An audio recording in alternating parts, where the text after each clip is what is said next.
From the hollers and hills of West Virginia, it's Heavenly Hills Homestead with another episode. Stay tuned.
All right, guys, so what are we going to do this wonderful November day?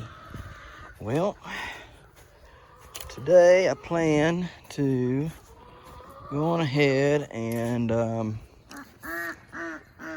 probably start getting some things cleaned up since it's all dead. So we'll start doing that, cleaning up all the garden stuff and cleaning up the other beds that I've missed.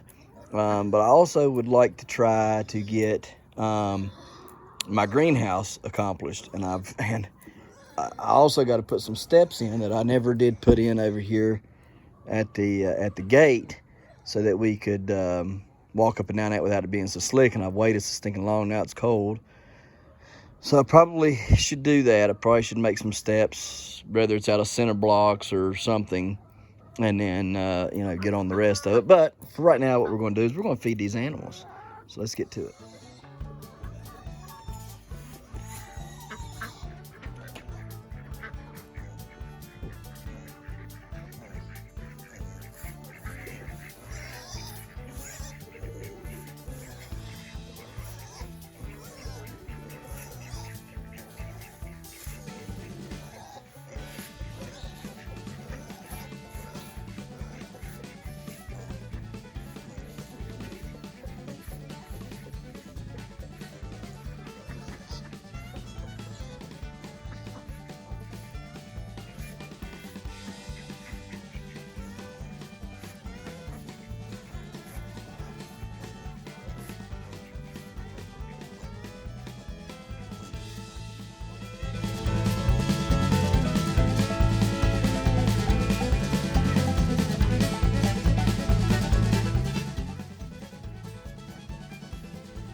I want my chili, my chili, my chili, my chili, my chili, my chili. I want my chili, my chili, my chili, my chili, my chili,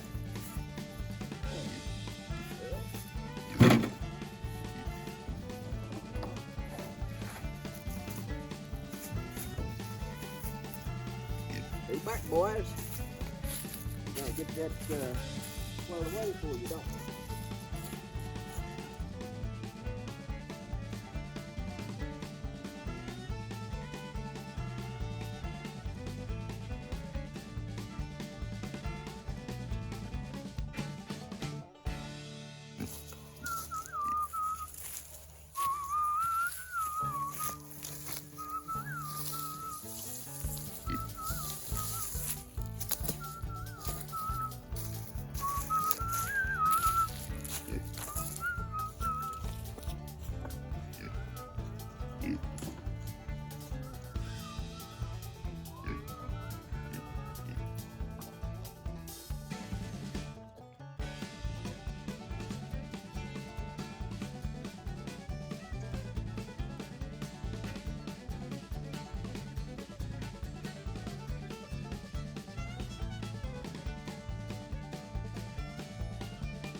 Lolly!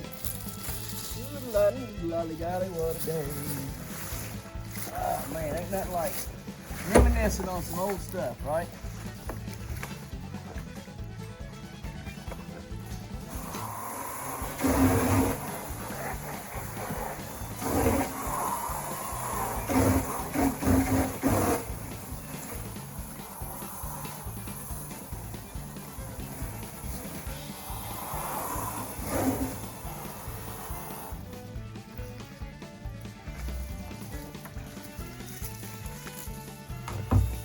Every dreaming that a scheming sheriff and his posse was looking around. Robin Hood, Little John walking through the forest, trying to get away.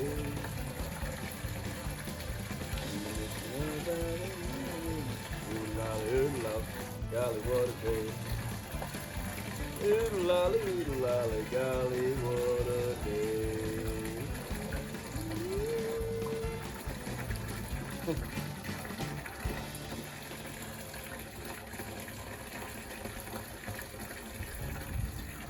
Need to get over here get some of those leaves picked up and put around on some of the patches. Today, right after I'm done feeding these pigs, I'm gonna readjust the electric fence for the chickens and give this side some rest, some much needed rest.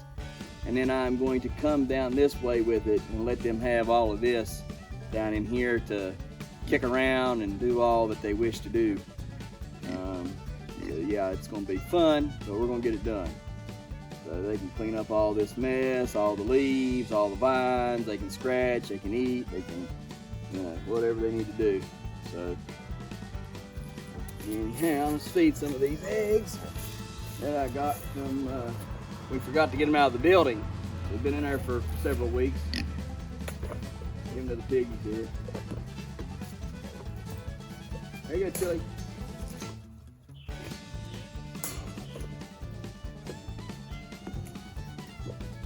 I don't want to bust. Chili!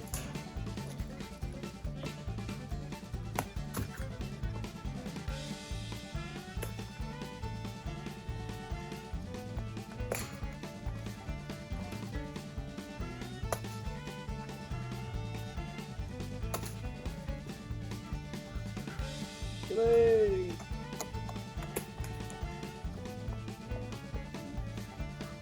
Chili!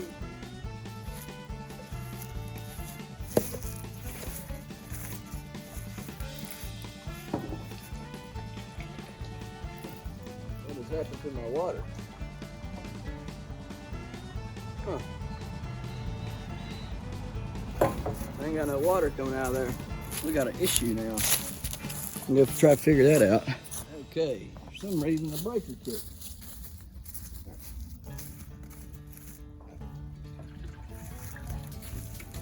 That never happens out there on that one. I don't know why it done that. I probably should go ahead and buy some breakers and keep them on hand for such cases as that. In case the breakers start getting weak and going bad, you start kicking a lot, and you just go ahead and fix it all up. Better go look for some more eggs here, fat boy.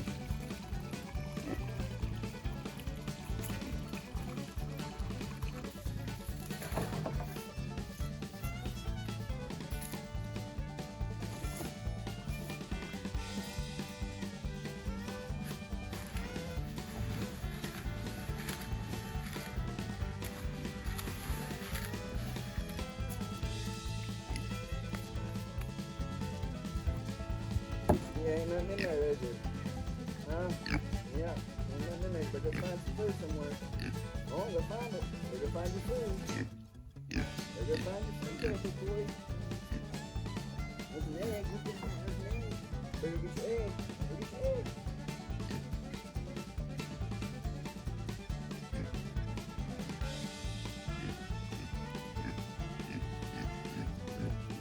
All right, Wilbur. Come on, Wilbur. Wilbur. Oh, Wilbur. I'm spraying the water.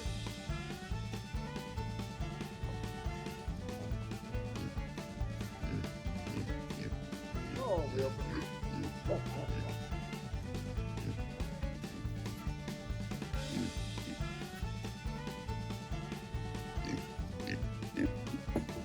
yeah, ain't nothing in there. Better go on.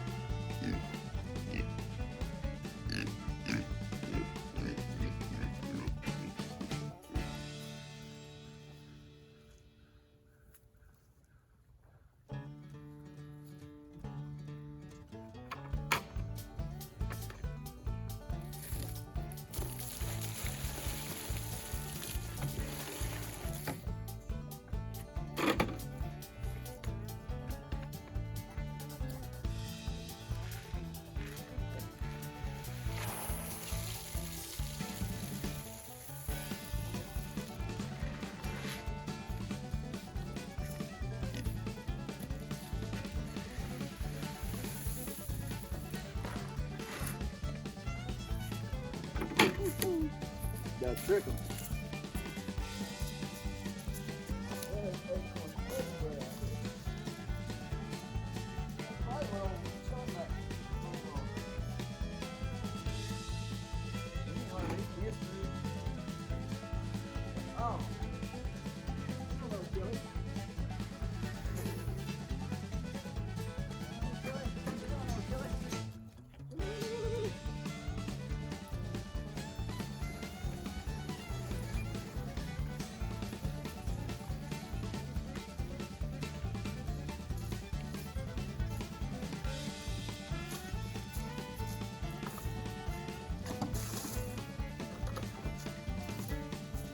Alright, I'm gonna turn this water off.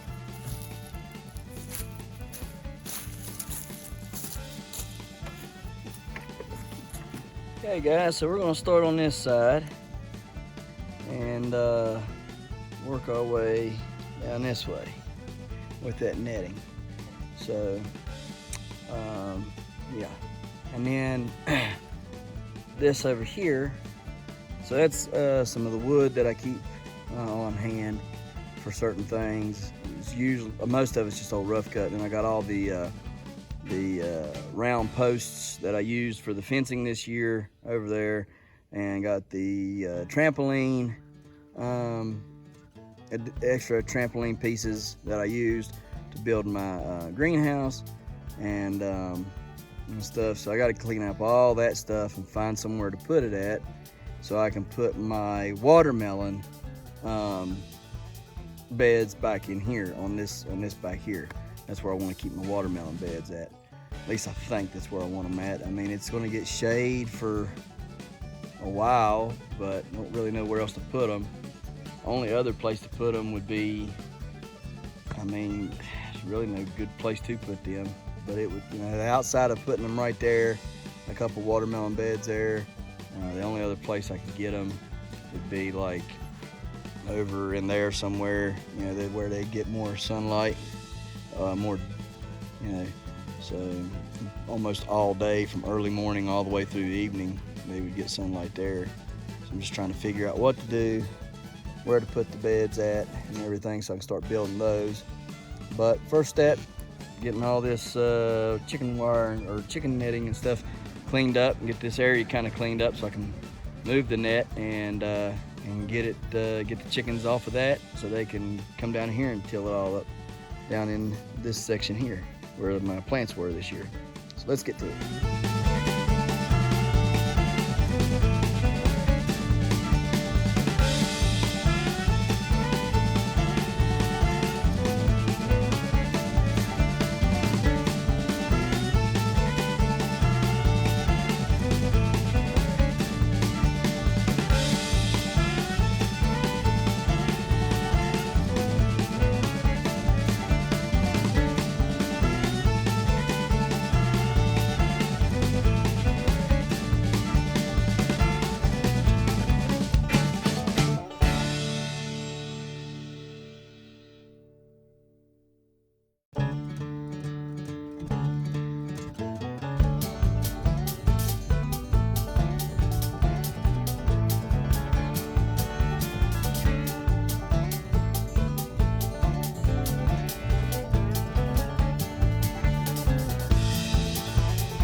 Guys, we got our luffa gourds gathered up.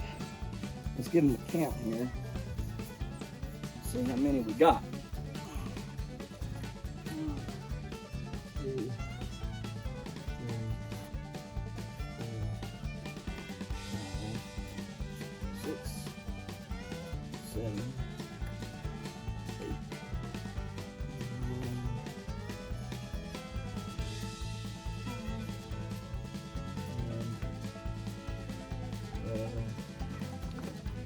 12, 13, 14, 15, 16, 17, 16, 18, 19, 20, 21, 22, 23, 24, 25, 26, 27, 28, 29, 30, 31, 32, 33, 34, 35, 36, 37, 38, 39, 40, 41, 42, 43, 44, 45, 46, 47, 48, 49, 50, 51, 52, 53, 54, 55, 56, and 57 that we picked last month during that video that I showed you. So we got 57 loofahs off of 4 or 5 plants. And I do know I planted more than that, and I never could find my seeds to them to plant some more. So I lost out on getting even more than that. Next year I'll grow these on a trellis because they are worth money. Now, I'll show y'all real quick how you get the seeds out of them. You can let them dry, get them about this dry, and you can crumple it off like so. Okay, see how that's peeling off there?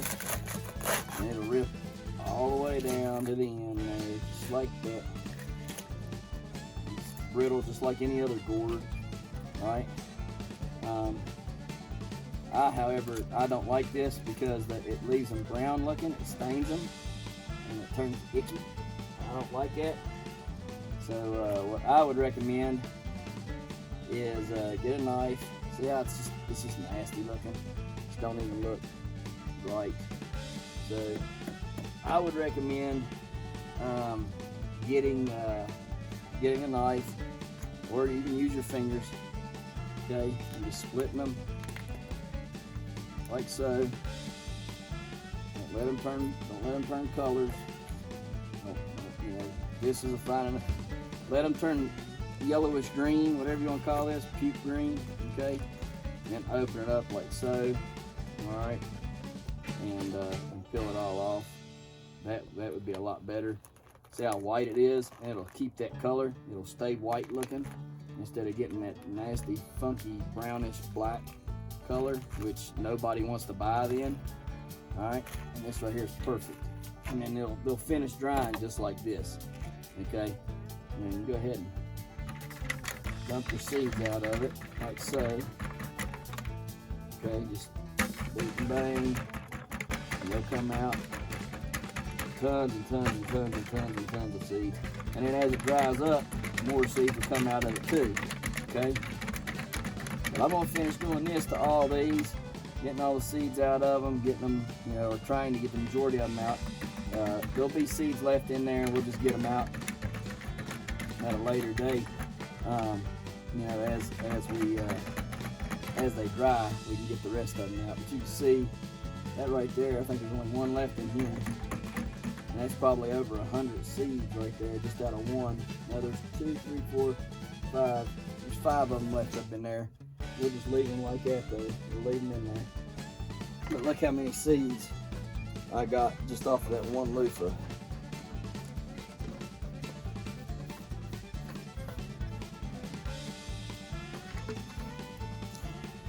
Look how many seeds are in there. See that? Tons of seeds out of one loofah. Well over, I'd say, 100 seeds out of that loofah. So we're going to continue to do this, get them all out of their husk or shell, whatever you want to call it. And then we'll get the seeds on a drying rack and start drying them out.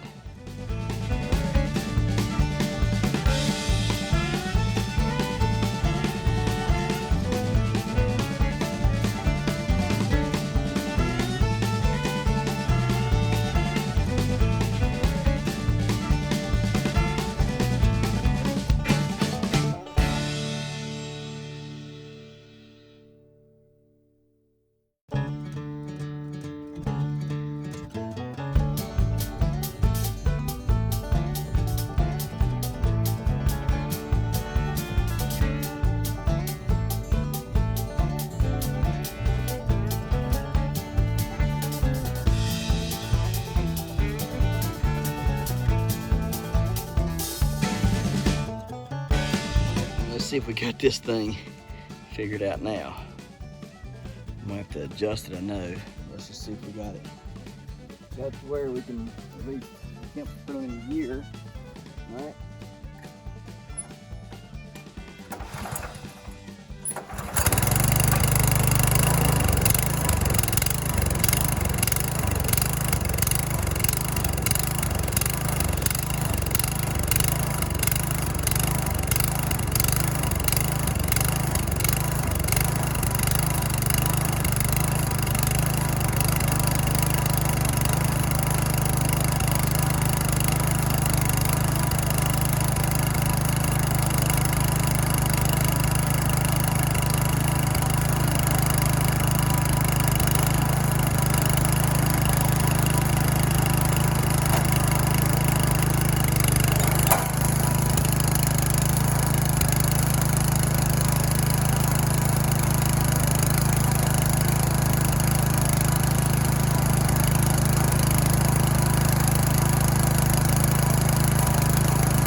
Okay, so I know it's gonna be a little hard to hear, but I didn't want to turn it off and turn it back on because I'm getting ready to go take it and park it.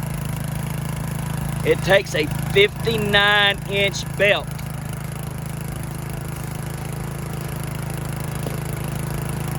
No, excuse me, 58. There's what I got right there, and I got it from Royal King. That's the belt size, 1/2 inch by 58 inches. I tried the other belt that Andy picked up, the guy gave her, it was a 57 inch. That don't work on here. That 1 little inch is enough, okay, to get it done. Now, I almost bought a 59 inch, and if I would have, it would have still worked. I would have just had tuned it in, and then I wouldn't have been able to have it, like, as the belt wore, I wouldn't have had any room for slack in the belt. So get a 58. Right here it is. This is what size you need. Everything on there as far as Royal King is concerned, but everywhere else, you know, you'd have to find a 1/2 inch by 58. So that's what size it is on this Cub Cadet RT65 rear tine tiller. And as you can see, it's running just fine now. So we'll go over here and park it and put her up for the winter. Hey guys, one more quick thing while I'm thinking about it. Every fall, I come out and I check my winter equipment. Actually, it's not just winter equipment, but it's equipment that I look at as more of a necessity during the winter time than anything else. One being a generator, okay? And the next is my propane heaters and so on and so forth. So before winter really gets set in, okay, I encourage each and every one of you, go out, fire your generator up, run it for 10-15 minutes, okay? Check your gas, put a little bit of sea foam in it to kind of clean everything out. If you're like me, I try to make sure I turn the gas off, and that way, and let the carburetor completely run out of gas. That way, there's nothing actually just sitting there in the carburetor all the time. Maybe a little bit of leftover residue is, but not the entire fuel, okay? And I try to keep stuff in my fuel that will help. Like right now, in both of my tillers, there is sea foam. I'll come out here, once a month and try to fire them up, okay? During the winter time, I come out once a month, fire up the generator, whether it's needed or not. I just pick a day and say, hey, you know, I walk by it and say, I need to fire it up this month, you know, and I just do it. That way, if there's any problems arise during the winter time, I can fix them before something happens and I need that piece of equipment. Also, like your tillers and your lawnmowers and things, if you do it then, you can flush out all the junk and stuff that's in there. You're running the sea foam through the system.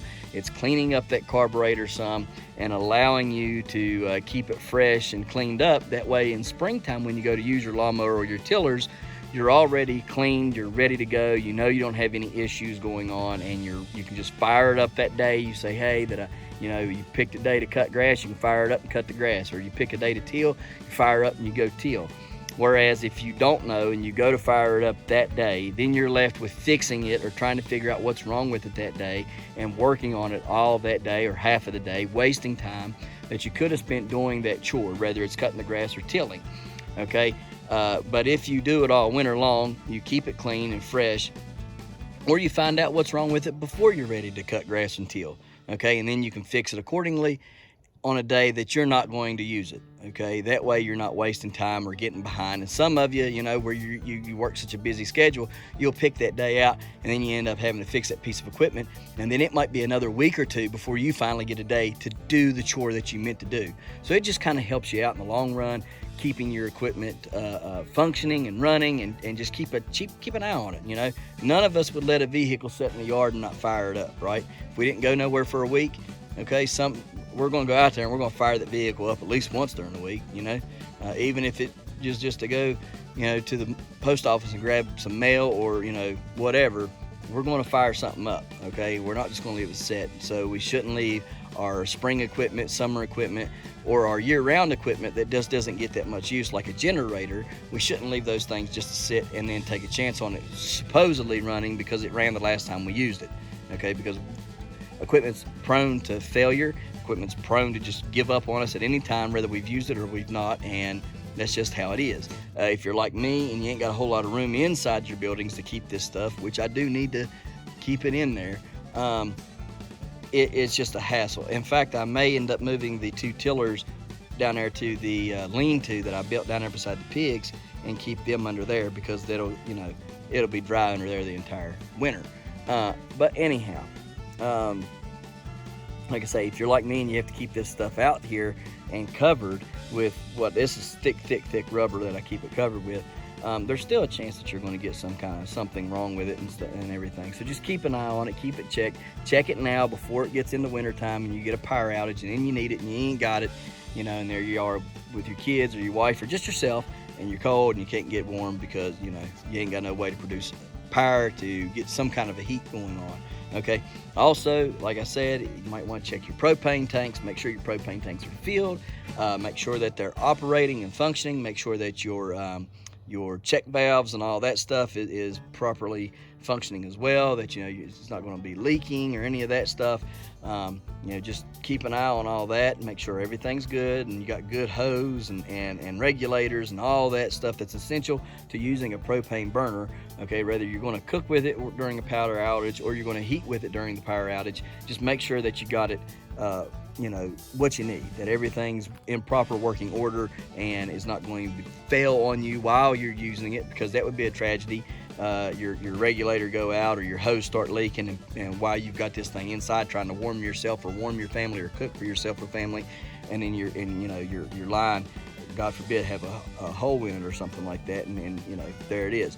So I encourage you to check these things outside. Okay, check your propane outside, make sure all that your line and everything, like I said, is in good working order outside.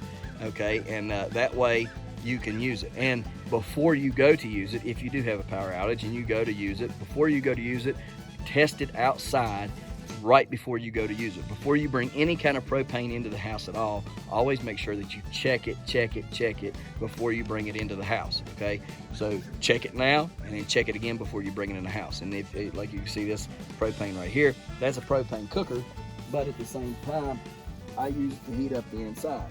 Okay, so it's one of the deep fryers. All right, let's move this off here.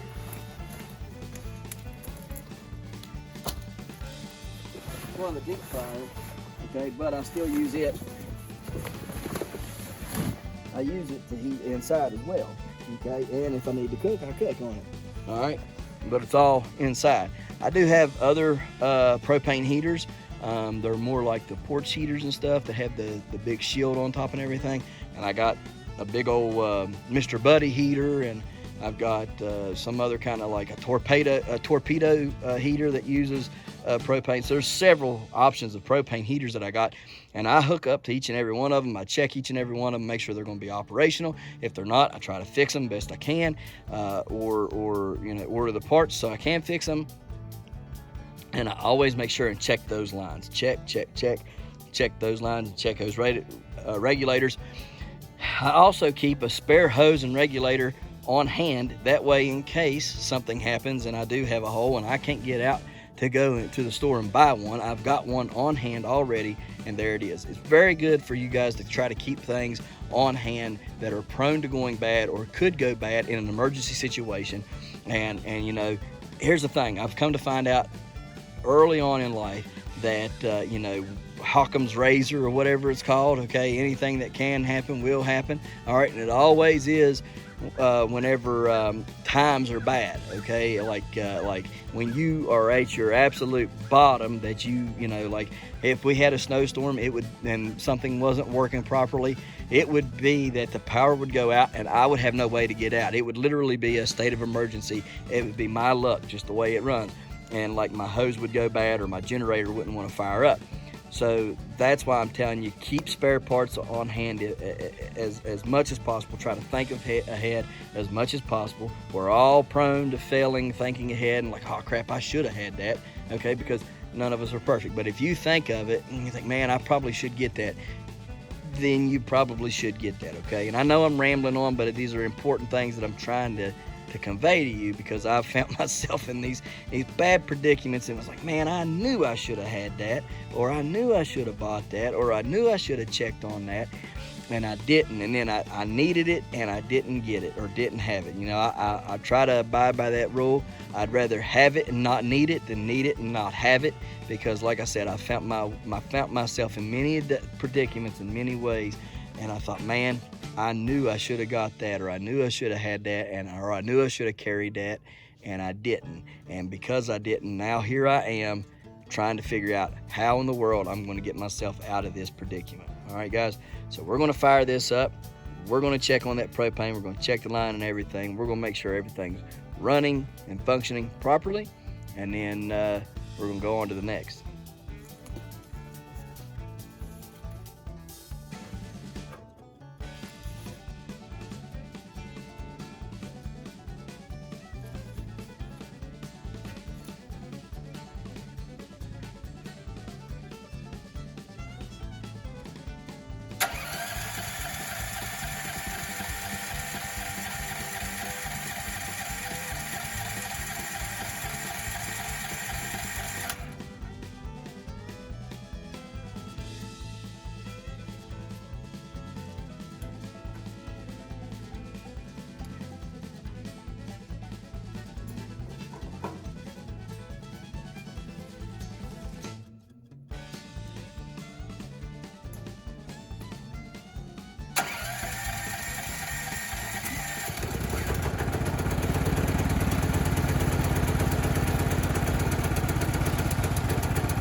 Okay guys, got a bucket full of wheat and rye. It's a 5-gallon bucket full of wheat and rye. I'm gonna take over here and give to the deer. And then tomorrow we will deliver some pumpkin to the deer. So let's go take this stuff today, take some pumpkin tomorrow. We're gonna change the camera cards out, look at them, see what we got coming in. This is supposed to be the best week for rut action. Supposed to be the sweet spot, supposedly this week. Let's see if they got it right. I don't think they did, but let's see. Maybe I'm wrong, so let's see. Let's go check it out and we'll see what's going on. All right guys, so we've got all the rye and wheat. You see it there? All through there, all the way up to the pine trees and then across. All of this, every square inch of this has got seed on it. And then I got some across the bank there, just right there in front of the blind, all the way across, rye and wheat. So this ought to help give some food. They'll eat some of it now, but a lot of it they'll trample down and it'll come up and start growing in here this winter. Hopefully it'll grow all the way through spring, summer, and produce something, okay? So they'll come in here, like I say, they'll trample a bunch of it underneath while they're trying to scavenge the rest of it.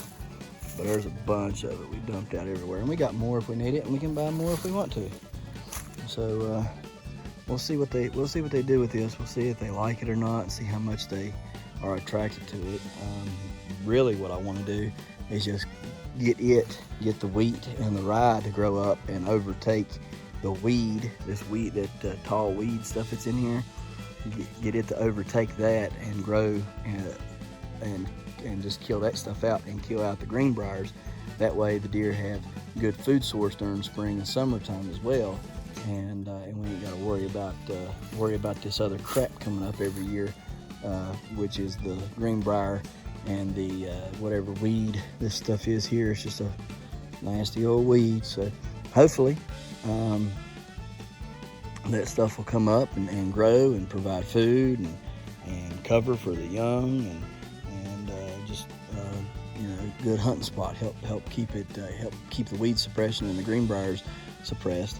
That way we can maybe extend it a little further next year. Maybe we can get some of these branches out of here next spring and extend it a little further back. Like I say, I can see here. Let's go at this bucket. When I'm looking down through here, I'm looking seriously from the blind. I usually can see between right here, between these two trees right here, okay, or right through here. All right, either way. And I'm looking down through there, and you see that trail right there. You see it, and that's why they come through there. They come through a couple trails that's through there. It's a little hard to see on camera, but they primarily use this one now they wasn't primarily using this one, they just started to. And the other day when those deer were back in here, and they were going back and forth, they were back up in here, and I mean it's just weird, because when you're sitting in that blind and you're looking through everything, you're up about another foot, okay, or well, not another foot. You're up probably about 3 or 4 feet, plus however high the chair sits, okay. So you're up that much, and you're looking right. You see that little gap right there between them two trees, right there. You see the blind through the slit right there, tip of my finger. That's the blind. So you're looking through there, okay, and you're seeing right up in through here. Okay, that's what you're looking at. You're seeing all of that, okay? And it does make it a little tricky. I'm not gonna lie, it's a little tricky. See if we can get this down out of here. If we can't get it down, maybe we can break it off some where it's not so bad. And this limb right here, if it would come out, it would help a tremendous amount. There we go. There we go. There we go. Yeah. There. Come on out. There we go. That'll help a lot.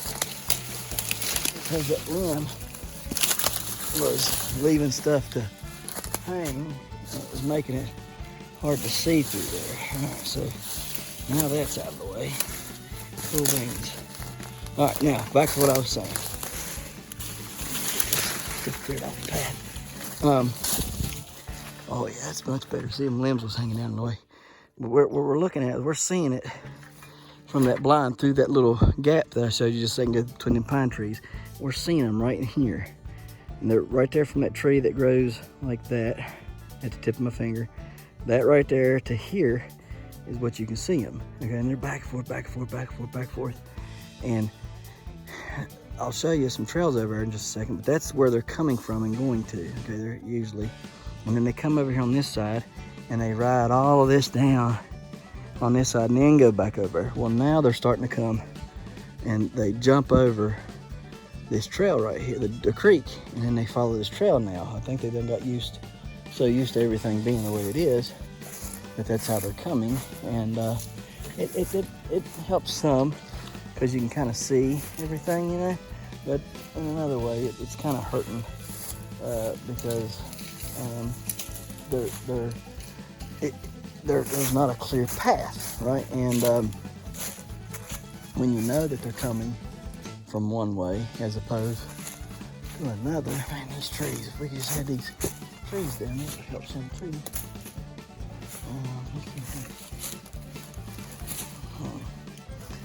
Maybe this one needs to fall. Oh yeah, it'll fall. Alright, hang on, y'all. We got that taken care of now.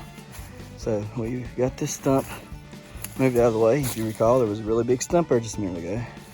Well, there it all is on top of that tree. I couldn't get the tree up, so I bent the tree down and over, threw the stump on top of the top of that tree, and it holds it down and out of my way. And then I was able to remove the one pine tree, which is laying right there, okay, and it was right here somewhere.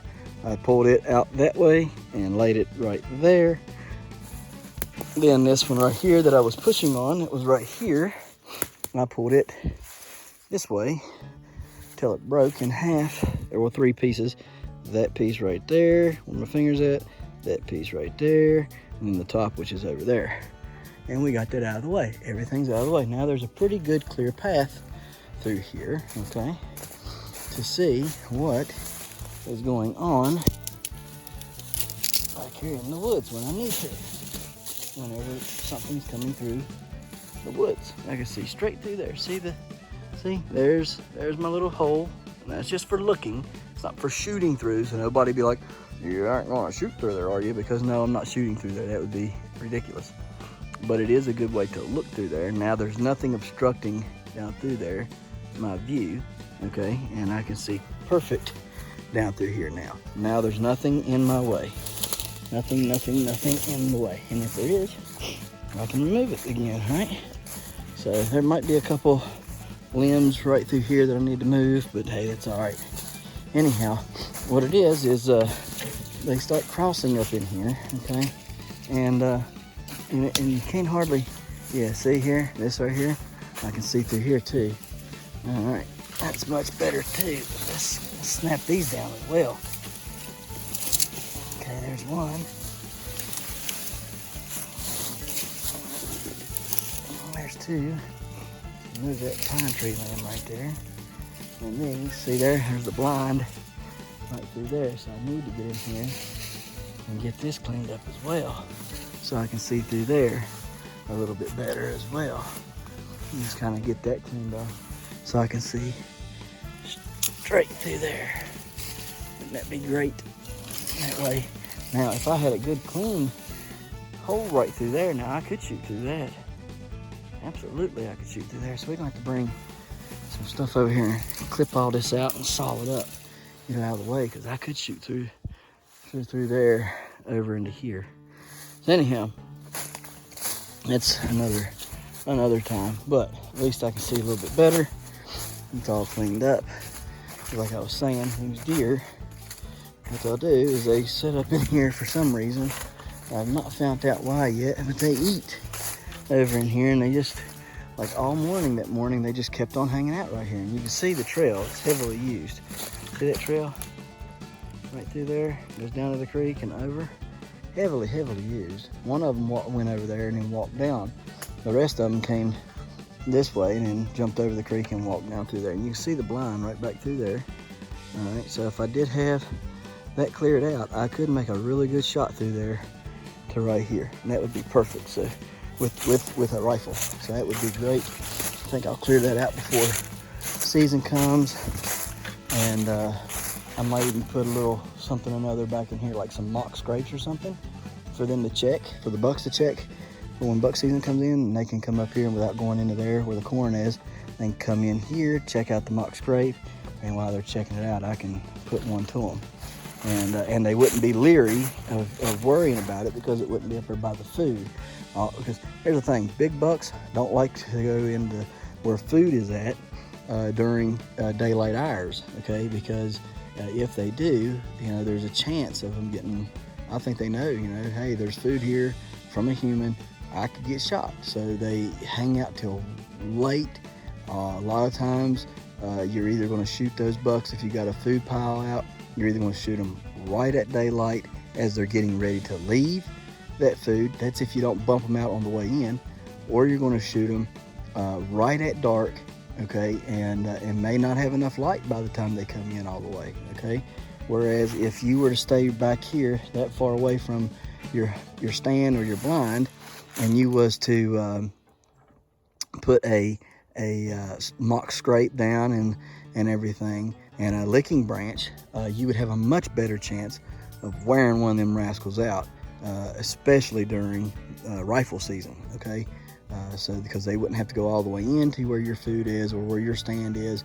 You stay off a you know, a good 50 to 100 yards. That's comfortable enough for them, and they wouldn't suspect anything. They'll lick those branches or hit that scrape, and you can lower the boom on them, and they wouldn't suspect anything different. So I think that's what we'll do. We'll do a video all on that at a later date. But we have to show you the pictures that we got. So let's go see if there's any pictures. If there are, we'll show them to you. Let's see, deer poop. Back there where the stuff was at, there was deer poop, but I also think that there was some bear poop. It looked like bear poop to me. So we'll see if there's any bear poop on there or not. If there is, I'll come in here and kill that rascal with the crossbow or the bow. So anyhow, let's go take a look at these pictures, and then we'll end the video.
Alright guys, so anyhow, there's all the video, and thought we'd re-end it here because it's just a beautiful sunset.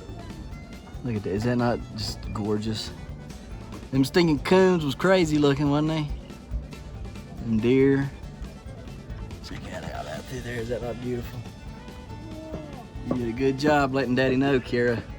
That's pretty. Check this out back here, look at that. Oh, would you look at that now? Now that I've got it focused just right, that is just beautiful. All right, guys, well, look here. We appreciations watching. We'll see you tomorrow right here in the Hollers and Hills of West Virginia. Don't forget to smash that like button. Hit that notification bell. Don't forget to share. Thank you, good sir. You're welcome. And subscribe.